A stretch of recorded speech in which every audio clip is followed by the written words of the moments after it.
बिस्मिल्लाहिर्रहमानिर्रहीम। अस्सलामुअलैकुम। लाखों करोड़ों दुरूदो सलाम मोहम्मद मुस्तफ़ा सल्लल्लाहु अलैहि वसल्लम और आले मोहम्मद पर। मैं हूं उमर दराज गोंदल और आप मेरा फेसबुक और यूट्यूब चैनल देख रहे हैं।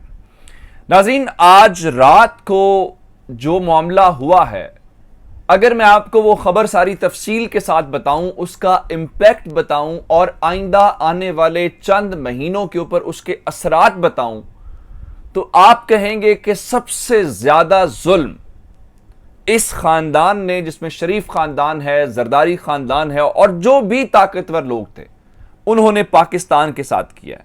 मैं आपको यह नहीं बताना चाहता कि कल पाकिस्तान के अंदर डॉलर 240 रुपए के अंदर इंटर बैंक के अंदर था, ओपन मार्केट के अंदर 243 तक गया, और उसके बाद आप सूरत हाल का अंदाजा लगाएं कि अगर आपका कोई भी रिश्तेदार जो बाहर, जिसने कोई पढ़ने के लिए जाना हो, किसी मद में उसने कीमत अदा करनी, उसको डॉलर चाहिए, आप किसी बैंक में जाएं और मुझे 250 रुपए के अंदर ही डॉलर खरीद के बैंक से लेके दे दें, तो मैं आपका शुक्रगुजार हूंगा। मैं उस पर नहीं जाना चाहता, मैं आपको एक खबर इस वक्त देना चाहता हूं जो इन्होंने किया है, फिर उसके बाद बाकी तफसीलात बताऊंगा कि स्टेट बैंक ऑफ पाकिस्तान के ज़खायर में मजीद 75 करोड़ डॉलर की कमी हो गई है और ज़र मुबादला के ज़खायर 8 अरब 57 करोड़ डॉलर रह गए हैं। अब आपको हैरान इस बात के ऊपर होंगे कि अप्रैल 2022 में ये ज़खायर 17 अरब 48 करोड़ डॉलर थे, और जिस महीने में खान साहब के खिलाफ तहरीक अदम एतमाद लाई गई, उस महीने में यही ज़र मुबादला के ज़खायर जो हैं वो 22 अरब डॉलर के करीब थे। अप्रैल से अब तक लेके जो 17 अरब थी, जिस महीने गवर्नमेंट गई है, चले हम उस पर चले जाते हैं, तहरीक अदम एतमाद को 17 अरब से शुरू करें। इस गवर्नमेंट के आने के बाद पाकिस्तान के ज़र मुबादला के ज़खायर आधे रह गए हैं। सिंगल डिजिट में तो पहले ही आए हुए थे। 9 अरब डॉलर की कमी वाकई हुई है। और अगर आप किसी भी इस वक्त फाइनेंशियल एक्सपर्ट से बात करेंगे तो वो कहेगा कि आलमी मयार के मुताबिक जो रिजर्व्स होने चाहिए, पाकिस्तान उससे बहुत नीचे चला गया है। और फिर एक और बात भी आपको बता देता हूं, हमें बताया यह गया था कि जून में पैसे आ जाएंगे, जुलाई में पैसे आ जाएंगे, वो नहीं आए। और मैं आपको खबर दे देता हूं उसकी वजह क्या है कि स्टेट बैंक का जो गवर्नर है उसकी तकर्रुरी का मामला है। ये जो कैबिनेट का इजलास हुआ है आखिरी, उसके अंदर बताया यह गया है कि शहबाज शरीफ हुकूमत ने कोशिश की, जो जरदारी साहब की और नून लीग की डील है, लेकिन गवर्नर स्टेट बैंक की तकर्रुरी नहीं हो सकी थी, जिसकी बुनियाद के ऊपर मामला आगे नहीं बढ़ा था। क्यों नहीं? मेरा ख्याल है कि जो पावरफुल क्वार्टर्स हैं वो नहीं चाहते कि चूंकि ये जा रहे हैं तो ये करें। अब एक और खबर सुन ले कि 25 अगस्त से पहले तो पैसे आना पाकिस्तान के पास 1 अरब डॉलर के आना मुमकिन नहीं है। उसकी वजह यह है कि IMF के एग्जीक्यूटिव बोर्ड का इजलास 25 अगस्त को है। अब डॉक्टर आयशा गौस बख्श पाशा का कहना है जी हम 25 से पहले पहले इस मामले को हल कर लेंगे। जरा एक और खबर सुन लें, बल्कि आपने सुन ली होगी, तारिक फातमी हुकूमत के साबिक मुशीर जिनको हटाया गया, और ये वही किरदार हैं डॉन लीक्स वाले, वो इस वक्त अमेरिका के अंदर हैं। और बहुत सारे लोग कह रहे हैं कि वो खुफिया पैगाम लेके गए हैं कि हमें कोई फाइनेंशियल असिस्टेंस दी जाए, हमारी को मदद की जाए। और एक और बात कि सितंबर के महीने में, यानी अभी जुलाई एंड होने वाला है, उसके बाद अगस्त है और अगस्त के बाद सितंबर हो जाएगा, तो सितंबर के महीने में अक़वाम मुत्तहिदा की जनरल असेंबली का इजलास होना है। और अगर तो शहबाज शरीफ रहे तो इसका मतलब है कि वो बतौर वजीर आजम वहां पर शिरकत के लिए जाना चाहते हैं। और तारिक फातमी एक मदद का पैगाम लेके गए हैं, क्योंकि इससे पहले कोशिश की गई थी, बिलावल भुट्टो जरदारी ने एंटनी ब्लिंकन से मुलाकात की थी कि हम जरा खारजी महाज के ऊपर, जिसमें आप ये कहिए कि डिप्लोमेटिक महाज के ऊपर, सिफारती महाज के ऊपर मदद हासिल करते हैं, IMF हमारी मदद करेगा। तो अब इनका ख्याल यह है जी, जब वहां पे बाइडन साहब से मुलाकात शहबाज शरीफ की तय हो जाए, लेकिन ये होता हुआ नजर नहीं आ रहा। अब मैं आपको बताना यह चाहता हूं कि इस हुकूमत ने रात गए एक ऐसा काम किया है जो इसके घर जाने का मुकम्मल एक प्लान है। पाकिस्तान तहरीक इंसाफ के जो लोग हैं 140 के करीब, उन्होंने इस्तीफे दिए, और उन इस्तीफों में से रात को 11 अरकान के इस्तीफे मंजूर कर लिए गए हैं, जिसमें अली मोहम्मद खान शामिल हैं, जिसमें डॉक्टर शीरी मजारी शामिल हैं, जिसमें फरूख हबीब शामिल हैं, और उसके अलावा पेशावर से एक सीट है, शौकत अली साहब हैं, चारसदा से फजल मोहम्मद खान हैं, और फ़खर जमान खान हैं, इजाज़ अहमद शाह हैं ननकाना से, जमील अहमद खान हैं मलीर से, कराची वाली सीट है, मोहम्मद अकरम चीमा कुरंगी कराची से, और अब्दुल शकूर जो हैं कराची साउथ से हैं, और इसके अलावा श्री मजारी साहबा का मैंने आपको बता दिया, डॉक्टर शंदाना गुलजार रिजर्व सीट के ऊपर इनके इस्तीफे मंजूर कर लिए गए हैं। आपको पता है किस खौफ से मंजूर किए गए हैं?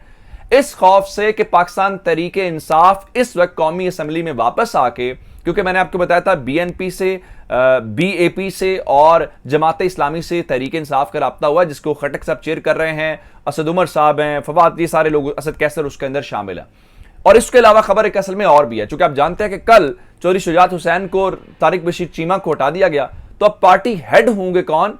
पार्टी हेड होंगे चौधरी परवेज लाई। 10 दिन के अंदर इलेक्शन करवाना है। तो अगर तहरीक अदम एतमाद लाई जाए शहबाज शरीफ के खिलाफ और इन दोनों अरकान को, सालिक को और तारिक बशीर चीमा को डायरेक्शन देते हैं चौधरी परवेज इलाई, उसके खिलाफ वोट करते हैं, तो डी सीट भी होंगे और तहरीक अदम एतमाद कामयाब भी हो जाएगी, क्योंकि 172 है, सिर्फ एक वोट के साथ ये हुकूमत खड़ी हुई है। अब इस सारी सूरत हाल के हवाले से बचने के लिए इन्होंने सारा खेल खेला, लेकिन इनका ख्याल क्या? ये अब इस वक्त चल क्या रहा है? इस वक्त चल ये रहा है कि जनाब हम जिमनी इलेक्शन करवाते हैं, ये सीटें जीत के आते हैं और हम कौमी असम्बली के अंदर मजबूत हो जाएंगे। इन अकल के अंधों को ये बात बताए कि ये 11 सीटें भी, फिर मुल्तान वाली सीट 12वीं शामिल कर लें। अभी आपने पंजाब के जिमनी इलेक्शन के अंदर देखा नहीं आपका हाल क्या हुआ है। और फिर पाकिस्तान तहरीक इंसाफ एक और बात कर रही है कि कासिम सूरी साहब ने तो इस्तीफे उस दिन मंजूर कर लिए थे, यानी गुज़श्ता रात को इस्तीफे मंजूर हुए। तारीख क्या है? 28 जुलाई की। आप वो जो अप्रैल के अंदर दिए गए इस्तीफे हैं, अप्रैल, मई, जून, जुलाई, क्या इतने टाइम के बाद कबूल किए जा सकते हैं? ये बड़ा इंपॉर्टेंट सवाल है। उन्होंने कहा जी मौजूदा हुक्मरान फवाद चौधरी साहब कह रहे थे कि उसको रोक नहीं सकते, इलेक्शन की तरफ जाएंगे, और उन्होंने कहा 1-2 दिन है, हुकूमत को घर भेजने का फैसला हम कर लेंगे। इन्होंने फैसला नहीं करना, हम 1-2 पॉइंट्स के ऊपर काम कर रहे हैं, जिसके बाद इनका खेल खत्म हो जाएगा। फिर एक और बात है, चलिए बाकी बातें तो छोड़िए, इमरान खान जो पार्लिमानी पार्टी के हेड हैं, उन्होंने वहां खड़े होकर कहा था कि वो इस्तीफे दे रहे हैं। और इमरान खान का इस्तीफा बुज़दिलो आपने कबूल क्यों नहीं किया? सबसे पहले तो इमरान खान का इस्तीफा कबूल होना चाहिए था, जो खुद बोलते हैं, लेकिन इस हुकूमत में इतनी जुर्रत और हिम्मत भी नहीं है कि इमरान खान का इस्तीफा कबूल करें और कहने को ये उनका मुकाबला करना चाहते हैं। फिर आ जाते हैं इस बात के ऊपर, जनाब तहरीक लाहौर के अंदर अलीम खान बड़े पॉपुलर थे, पीपी 158 वाली सीट तो मियां अकरम उस्मान ने उनको हरा दिया है, और अलीम खान के पैसे के बावजूद बड़े बलबोते के ऊपर उनका ख्याल था कि वो इमरान खान को हरा लेंगे। अलीम खान को भी अंदाजा हो गया है कि लाहौर में अलीम खान की वजह से तहरीक इंसाफ नहीं जीती, तहरीक इंसाफ की वजह से अलीम खान लाहौर के अंदर बड़े लीडर बने हुए थे। आपको 17 तारीख के इलेक्शन के बाद अलीम खान की नजर आए किसी प्रेस कॉन्फ्रेंस के अंदर, किसी इलेक्शन के अंदर, ये हमजा शहबाज वाले मामले के ऊपर कहीं पे नजर आए हों? बिल्कुल नजर नहीं आएंगे। इमरान खान ने अब जरा उनके राइट हैंड को अवाम ने थोड़ा किया है जी, ये काम तो होगा। और वो शुएब सिद्दीकी ने कहा जी उनके घर के ऊपर हमला किया गया है, तहरीक इंसाफ के कारकुनों ने पथराव किया, गेट फलांग के अंदर जाने की कोशिश किया, 15-20 लोग हैं। अब ये अवाम का है, फिर आप भुगतें। फिर मरियम नवाज का क्या कमाल है, और मरियम नवाज का कमाल ये है कि वो ब्लंडर्स करती हैं, और ब्लंडर्स करने के बाद तहरीक इंसाफ के चेयरमैन तो कह चुके हैं ये हमारा एसेट हैं। जब हम मुश्किल में होते हैं, कोई ऐसा काम करती हैं जिसकी बुनियाद के ऊपर उनको कोई ना कोई सपोर्ट मिल जाती है। अब वो फरमा रही हैं कि फॉरेन फंडिंग केस के अंदर फैसला ना हुआ तो हम धरना देंगे इलेक्शन कमीशन के सामने। धरना क्या देना है? इमरान खान कहते हैं कि chief election commissioner Sikandar Sultan Raja आपसे और हमजा शहबाज से मिल लेते हैं, कान खींचिएगा इलेक्शन कमिश्नर के चीफ की और बुला लीजिए घर के, दो सुनाओ आपने धरना क्यों देना? और खैर धरने की आपने डेडलाइन तो दी नहीं है, आपने कब तक ये चाहते हैं और किस रोज आप धरना देंगे? और धरना तो इनको देना चाहिए। मैं तो बड़ा खुश हूं और इंतजार में हूं कि धरना दें और इनकी स्ट्रीट पावर और उनकी पोजीशन का हमें इल्म हो। खान साहब ने जी ग्रीन सिग्नल ले लिया है और वो मुशावरत इस वक्त जारी है, जिसके ऊपर आप ये सोच रहे थे कि 2 दिन 3 के अंदर तहरीक इंसाफ फैसला करेगी। कुछ उखाड़ पिछाड़ किया गया जी।